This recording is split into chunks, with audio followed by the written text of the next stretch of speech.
I like it so much, I'm going to loop it again. You like that? I like it. Welcome to the Rude Dog Show. This is Rudy Reyes. We're going to start that over again. I don't like the beginning so much. It's more like towards the middle to the end. Let's try it again. Welcome to the epicenter of sports and Okay. entertainment. This is the Rude Dog Show. Now, here's your host, Rudy Reyes. All right. Take two, sometimes always better than the first. Welcome to the Rude Dog Show. Good evening, everybody. Thank you for tuning in. I am live. Which one did you like better, the first or the second take? You're going to have to be the judge on that one. And good morning to you, Budram Saini. All right, once is good enough. This is the Rude Dog Show. Now, I think that we know who the host is. Thank you so much, producer, for letting everybody know who this is. It's Rudy Reyes on Coachella Valley, and good morning to you again, Mr. Budram Saini. I know it's morning for you, but it is evening for me. Thank you so much for tuning in. I certainly appreciate it. Live on Coachella Valley, live on Today's California, Today's Canada, and live on YouTube. Trying to get LinkedIn, but did not quite get to that point. Live on Twitter. Thank you so much for tuning in. I greatly appreciate your patronage this evening on the Rude Dog Show, and I'm still pumped up for about last night's games. I didn't expect a Monday Night Football doubleheader, but when I seen this on the list, I thought to myself, man, this is going to be good. I didn't know how good it was, and to be honest with you, I wasn't quite sure if it was going to be that good, but man, was I proved obviously wrong by both accounts, by both games. It's just amazing. We'll start with the Buffalo Bills at home against the Tennessee Titans, and it was as if Ryan Hill showed up, and Derrick Henry in the backfield, running vicariously through the Bills defense, but that was not to be the case. It was a case of Josh Allen. You had Diggs, you had, everybody was involved, and I think every single wide receiver at least touched the ball a minimum of one time each. It was an absolute onslaught. And, of course, it got better for the Bills as the game went on. They're at home. They were favorites to open up at home, but favorites to win the game against the Tennessee Titans under Ryan Tannehill made you kind of wonder. And I always cringe when I hear Ryan Tannehill's name because I've never been a huge fan of who he is, what he brings, because we know who he is. It's not a big shocker. It's not a secret. Everybody in the NFL prepares for him. Of course, one of the more prolific third down completion quarterbacks in the NFL. But, man, if there was any type of game last night that did not have him a part of the winning side of the ball, it was yesterday. They just absolutely were slaughtered. I mean, it was 41 plus points against the 7. It got so bad, Ryan Tannehill basically threw himself out of the game because of the interceptions and just lack of just a horrible quarterback play. I mean, a lack of awareness, lack of where his wide receivers were, and overall just an absolute horrible game to say the least for the Tennessee Titans. The defense just did not have any answers, and I think when you look at the game in totality, it was just absolutely embarrassing. The Bills put on a butt whooping, 24 points in the third quarter, and it just didn't get any easier for the Tennessee Titans, but they felt some solace in regards to getting Malik Willis under center, which didn't prove to be a whole lot of, much of anything. And I say that wholeheartedly. Now, mind you, Malik Willis was picked by the Tennessee Titans. I originally wanted him to be drafted by the Pittsburgh Steelers because I thought out of the range of quarterbacks, the ones in question, the ones that were on display, ready to be picked as low-hanging fruit, just it didn't really excite me a whole lot. But when I had seen some of the things that were posted on social media in regards to Malik Willis, it was, man, this guy has a heart of gold. I mean, he gave basically a homeless person a shirt right off of his back, and it wasn't even the fact that he had, seen him say, oh, you know what, I feel sorry for you. Not at all. Because we all know where we've been if it wasn't for someone helping us along, giving us a helping hand, and assisting us in some way, shape, or form. Well, Malik Willis certainly did that as he was in Las Vegas.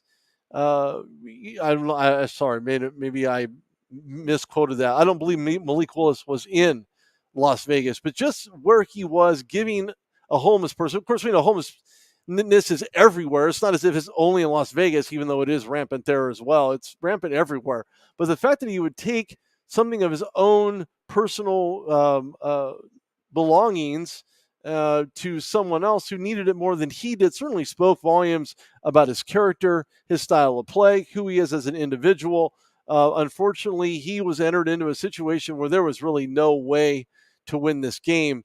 And sadly enough, the Tennessee Titans didn't score in the second or the third or even the fourth and ended up being basically just manhandled, literally 41-7 being your final.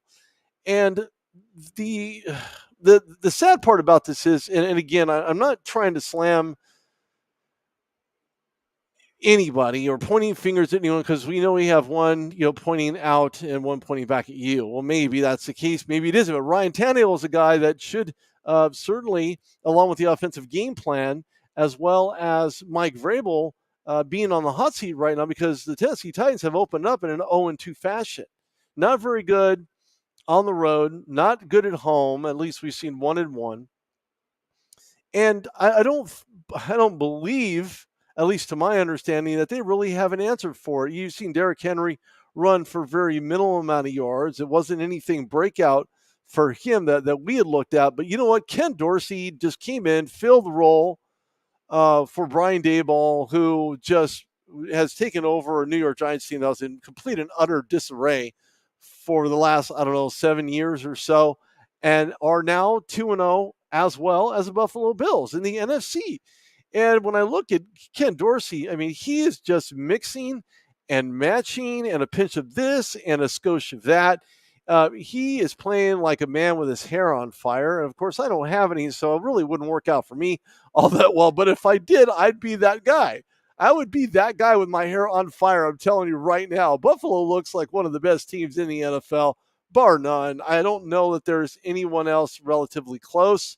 When you put up the shellacking that they did over the Tennessee Titans, 41-7. Now, when I look at Buffalo, and I think to myself, man, this is a guy in Josh Allen that just certainly makes things look that much more difficult, looks that much harder. But to be honest with you, he did that in college. And by every single game that he has been playing last year, the year before that, since his rookie year, he just continues to get better and better and better and better and better.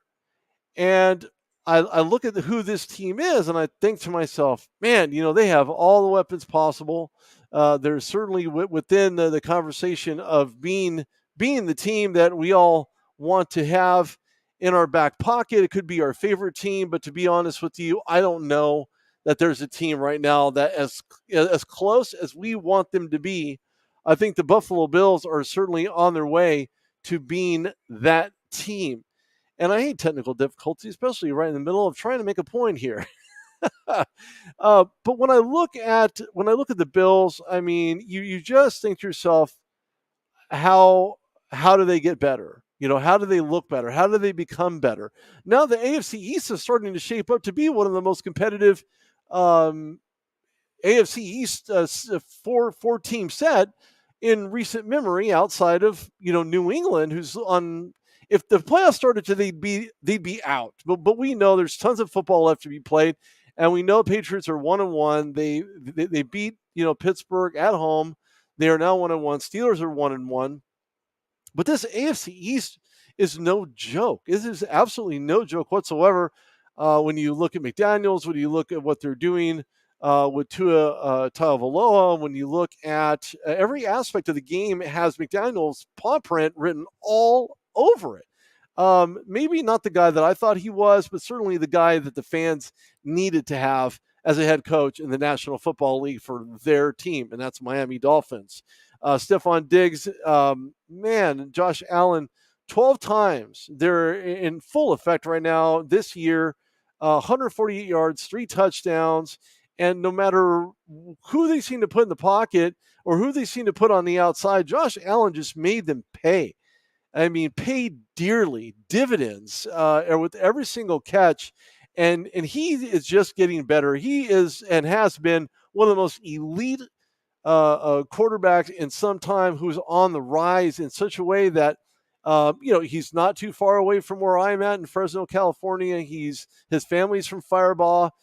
He went to Wyoming. I've covered the Wyoming Cowboys, and just so many great things to see from Josh Allen. The season isn't even done yet. I mean, I'm not even in the valley, but when I look at who Josh Allen is and what he is becoming, it's just absolutely phenomenal. Of course, there can be no question that Stephon Diggs, not to be confused with his brother Trayvon, who plays with the Minnesota Vikings, who found himself on the other side of the wrong in regards to this Eagles team. We'll talk about that in a minute as well. But he just kept finding him over and over and over again. And of course, they get a fullback involved in Robert Guillaume, and they started, with the 11-yard touchdown pass. And Bills racked up almost 420 yards worth of offense, almost 6.5 yards per play, threw for 41 points. And it was just out of control. There was nothing that Tennessee could have done about it. It didn't matter who they put in a corner, safety, if they loaded the box, if they didn't load the box. Josh Allen, one of the best offensive lines to protect him in recent memory, as we have. If you watch Monday Night Football last night, you would know exactly who Josh Allen is. Speaking of, we got to know who this is. CoachellaValley.com, live there, YouTube, Facebook, as well as Twitter. And I can't forget Twitter. Twitter is my favorite place. So let me follow at Rude Dog Reyes. I'd love to hear comments. Anything you might have to talk about here in regards to Monday Night Football, where the Eagles are, who they're going to become, as we're going to talk about that here in a minute.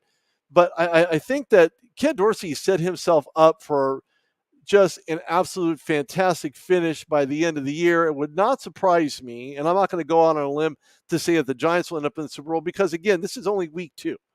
This isn't week 7. This isn't week 8. This isn't a playoff bid. But if somehow both New York teams end up in the Super Bowl, and I'm talking about the Giants as well as the Buffalo Bills, man, you have so many stories to write. It's not even funny. I'll be the first one to write those. Of course, Super Bowl's held in Phoenix, Arizona this year, and the next year is going to be in Las Vegas. Now, when I look at Derrick Henry, I think to myself, man, everybody knows who he is. We know what he's capable of doing, and he's not a secret anymore. You can have the same conversation about Patrick Mahomes. Where is Patrick Mahomes? He's a guy who is very elusive, who took defenses by surprise with his athleticism. And by all means, I'm not going to suggest that he's going to be a guy easily forgotten. He has a lot of tricks up his sleeve in Patrick Mahomes.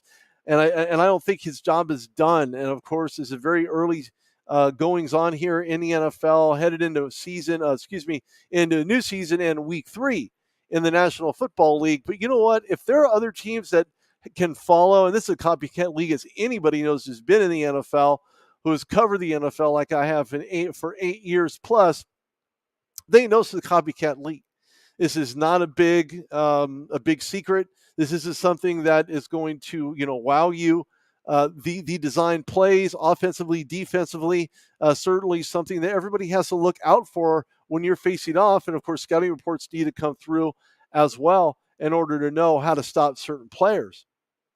Now, you can point the finger at Ryan Tannehill. Yeah, he was part of the problem with his, the amount of interceptions, but it's kind of obvious. I mean, you look at Henry, gained 25 yards, 13 carries.